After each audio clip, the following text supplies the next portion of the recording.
the neck wound just does not make sense for the plan. And John Bray laid out a very compelling case that we aren't going to show because you have to kind of look at the blood pool. You have to look at the blood and the piece in the blood. He laid out a very compelling case for that possibly if there's a shape charge in the shirt attached to the microphone, inside the microphone, and it kind of primes at a weird angle and then shoots at the wrong angle, and either a piece of shrapnel hits him in the neck, or I think shrapnel is most likely for the neck, but maybe the actual shape charge hits him in the neck. That starts to make a lot more sense because you're not going to go to all this planning to like carry out this complex assassination and plant the wrong rifle, right? So I want to get to shape charges. I want to get to explosives in just a second. You've raised the issue of the exploding microphone. I am a fan that among the many things that took place that day, something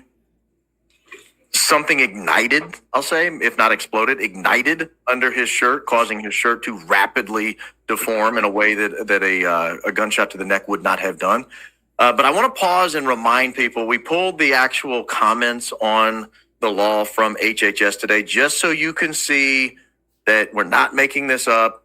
The Dr. Lee DuPont Trotter is in a very unenviable position. So this is the definition of protected health information here. But this is as it relates to deceased individuals. The HIPAA privacy rule that we're all familiar with, because we all have to go inside HIPAA releases every time you go to the doctor somewhere.